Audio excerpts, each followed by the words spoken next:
Hi, welcome to this English lesson. As you can see, I am on the ground. I have my phone here. I'm going to put my phone on the ground.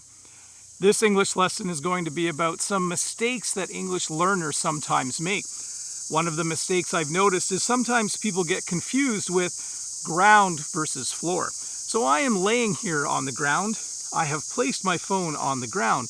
And this is a little different than this is the floor. It's a little bit dirty. I should have vacuumed before I made this video.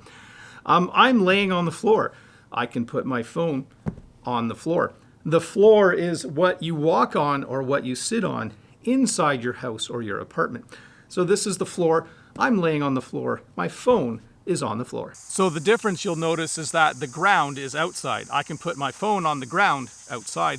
I can lay on the ground outside. So the ground is always outside of your house. So to review, I am on the ground and my phone is on the ground as well. The floor, I'm laying on the floor, my phone is on the floor.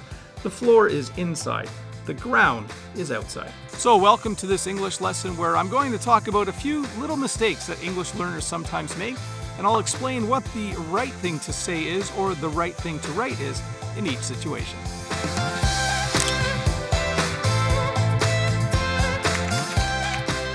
So another thing that I've noticed English learners sometimes get mixed up is when they're talking about whether something is on the ceiling, like this smoke detector is on the ceiling, or on the roof. Right now I am standing on the roof of my house. I'm up here on the roof. The ceiling is the thing that is above your head when you are in your house or in your apartment. So this smoke detector up here is on the ceiling. Sometimes there are other things on the ceiling as well. A little while earlier, there was a fly on the ceiling. So once again, this is on the ceiling. The roof is the top of a building. I'm currently standing on the roof of my house. There are shingles on the roof of my house. There is a chimney on the roof, and there are some roof vents on the roof of my house. And I'm on the roof of my house still as well. I promise I did this safely, by the way. So to review, I am on the roof. This is the roof of my house. And this is the ceiling. There is a smoke detector on the ceiling. Okay, enough of the crazy stuff. I'm not climbing on the roof for the rest of this lesson. That part of the lesson is done.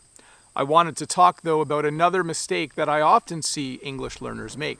And usually I see this in the comments on my videos. Sometimes people will say, "Thank you for your job."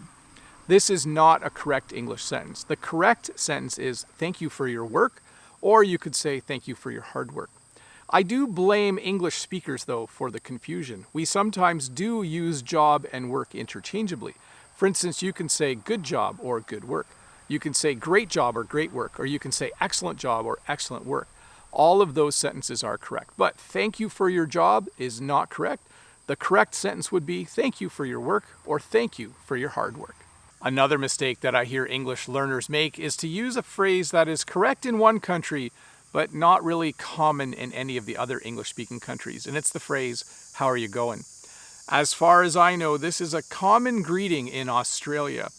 I don't think it's a common greeting in any other English-speaking country. It certainly is not used in my part of Canada. I would not say to someone, "How are you going?" I would say, "How are you doing?" or "How's it going?" So I think in North America, we tend to say those two phrases. How's it going? How are you doing? And I think in Australia, it's a little more common to say, "How are you going?" If someone was to ask me, "How are you going?" If I was talking about a trip and they said, "How are you going?" I would say, "I'm going by car." So it's not a greeting here in Canada. It's a question you would ask to find out the means of transportation someone is taking when they go on a trip. So in Canada, "How are you doing? How's it going?" In Australia, I guess you can say, "How are you going?"